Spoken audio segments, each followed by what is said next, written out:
So every time I see them, they can feel it, and my duas, they are always there, and I pray that Allah will guide them. Islam has been for me the greatest gift I ever had. Like, now I'm married, I have a daughter, and I keep on telling my husband and my daughter, I love you a lot, but for me, the first thing and the best thing that ever happened is Islam.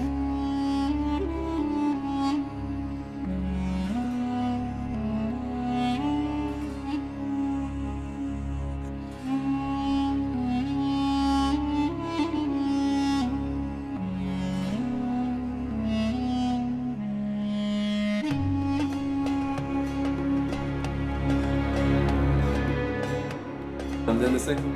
My name is Sandra, and I embraced Islam 10 years ago at the age of 31. I was born in Colombia, and I was born into a Catholic family.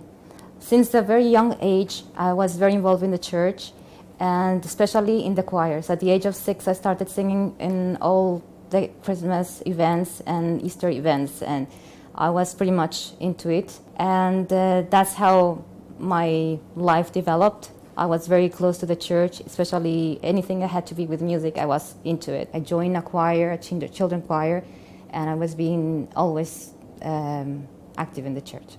So when I finished my high school, I realized the love I had for music, and I wanted to move forward to it. And I knew I had a very, very strong potential as a singer.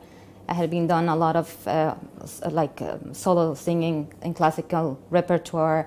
I was very much involved in a lot of Colombian level musical performances. So I joined the musical program to develop myself as an opera singer. And I finished my career as an opera singer in Colombia. Then I moved to Austria.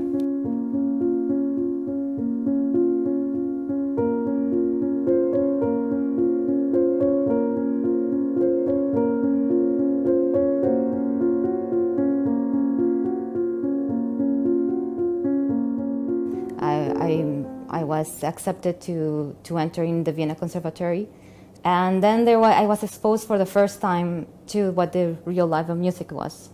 I was very, very dedicated in my music, but I was always feeling an emptiness in me. Of course, I moved alone. I went by myself, and I was living with friends.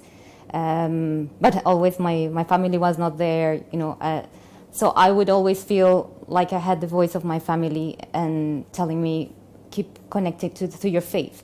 So I remember every day going through the conservatory, I will stop and I will go and enter into the church.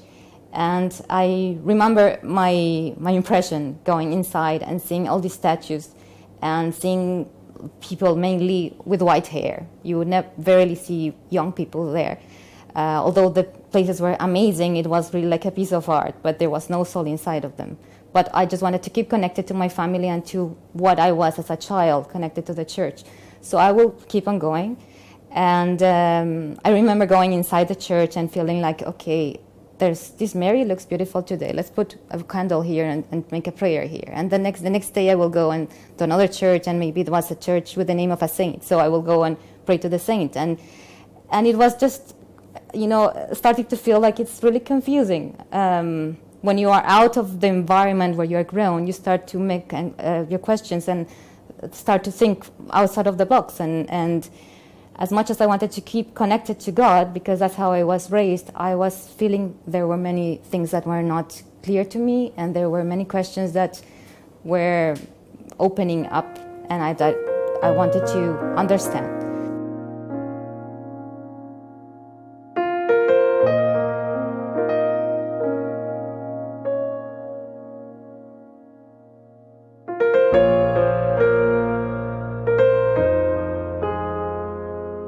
But I knew since the beginning that I arrived to Austria that once I would finish my degree, I wouldn't like to stay there. I felt like I was completing my degree to please my family.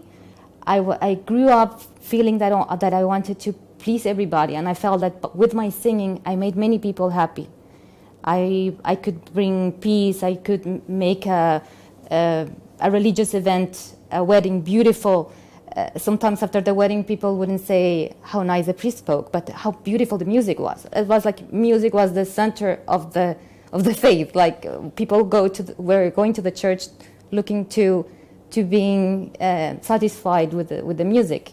People will go to these amazing cathedrals just to hear the music. And once the big pieces of the repertoire were done, halfway the mass, suddenly the church would be empty. I remember Japanese buses stopping just next to the cathedrals, and then the church would be full of people. And once the communion started, that usually if you think about Schubert, like masses or Mozart masses, the music goes until the communion. And then after that, once the communion was over, the church was empty and the priest was really upset. Once I continue studying and I was about to reach my final diploma, my final degree, I remember feeling this sense of loneliness and confusion and frustration and not clarity where my life was going towards to.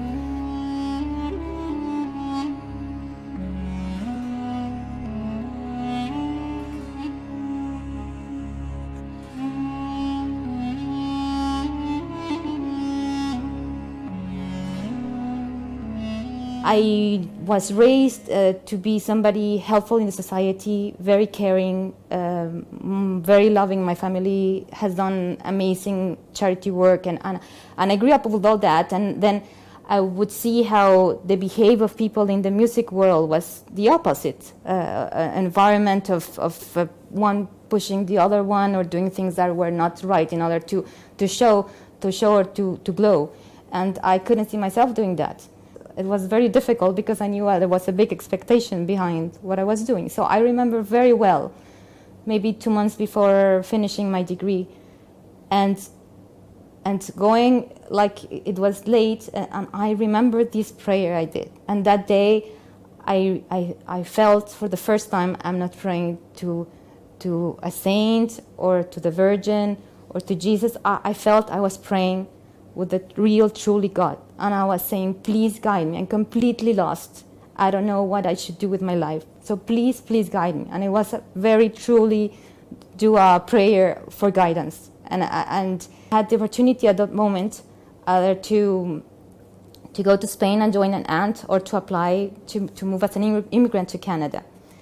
I applied, and it was amazing. After 3 months, just at the moment of my degree being finished, I got the acceptance to move to Canada. So I felt this is a clear sign. I should go there. Canada is an amazing place because it's very multicultural. I had the opportunity to see people from many places that I never had the opportunity before in my country or in Austria, just studying.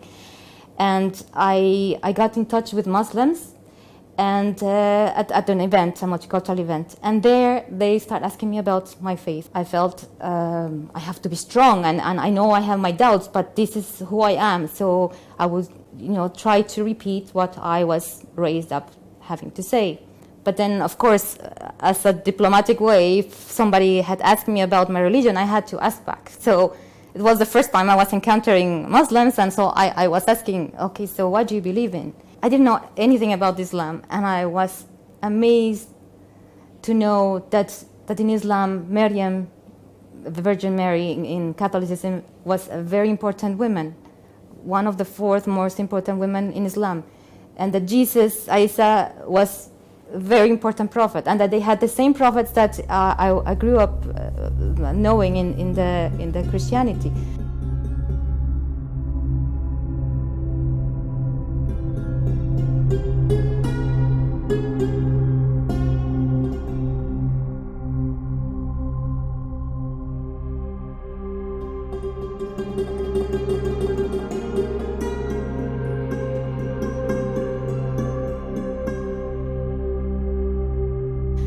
So I didn't know that. So I was really mesmerized. I felt like we are so close. I didn't know. I just heard always from the news, these people are doing things that are wrong.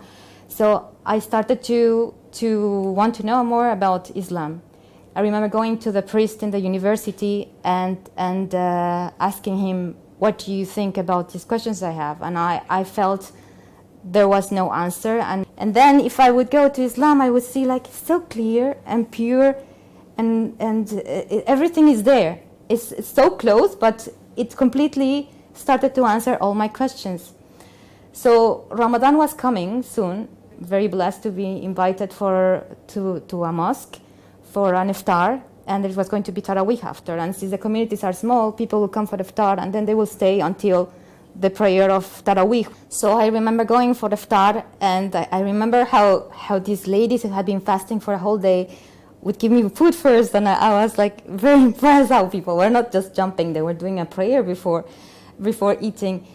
And then I saw for the first time the prayer of Islam, and it was the most beautiful thing I had encountered until the moment, to see how people were all standing in lines and doing the same movements at the same time, and then to hear the Qur'an for the first time for me was like a kinesthetic experience. I remember feeling like I was embraced, and it was something really out of this world. I felt I need to listen more of these, and I need to know more about this religion, because I really, really love how it looks and how it feels. It was for me that really the spirituality was there, and I wanted more of it. And then I had the opportunity to compare both, and for me it was clear that what really the connection with the only God was in this Islam.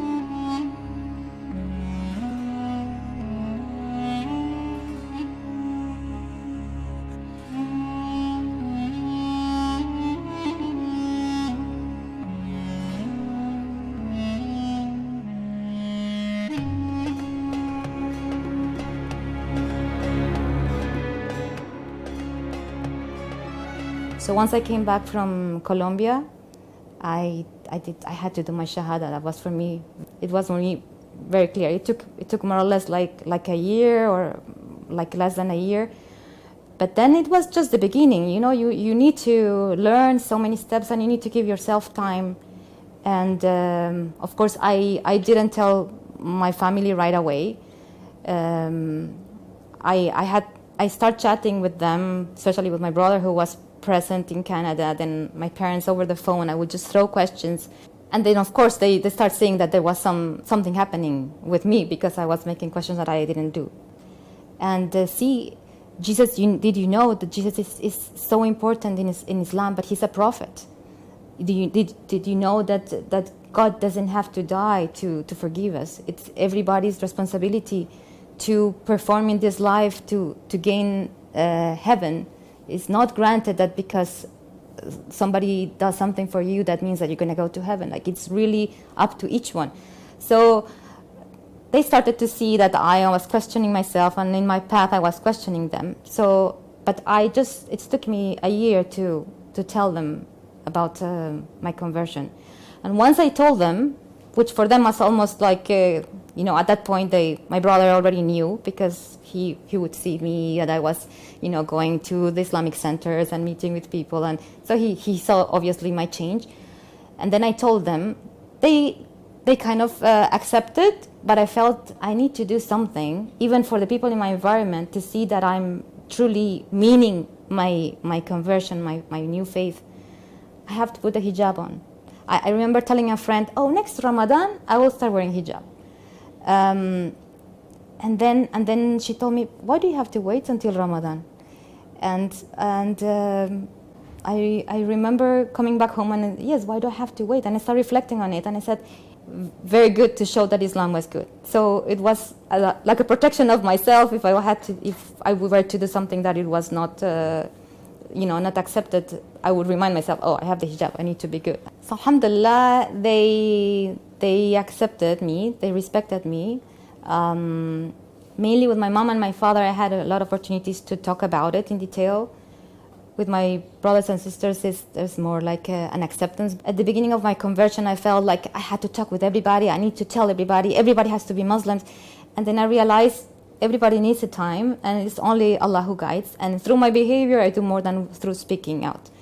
So every time I see them, they can feel it, and my duas, they are always there, and I pray that Allah will guide them. Islam has been for me the greatest gift I ever had. Like, now I'm married, I have another daughter, and I keep on telling my husband and my daughter, I love you a lot, but for me, the first thing and the best thing that ever happened is Islam.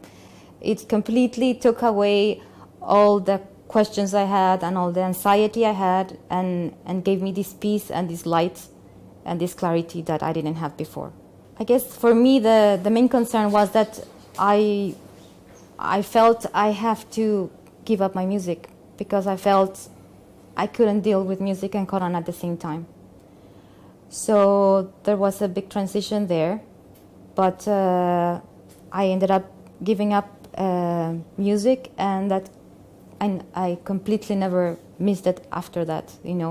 I felt that all the skills that I acquired through my studying, alhamdulillah, I was able to use them to learn about Quran, to learn how to read Quran, and to memorize, and to be able to learn the language.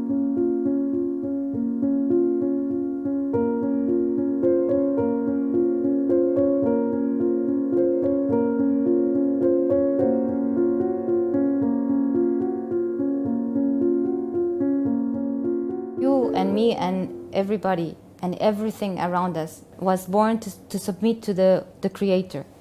Once you feel that you belong to Him, and that you know that you're going to meet Him after you die, you should not wait until this moment comes, because you never know when this moment might come. It might come tomorrow, and you don't want it to be too late.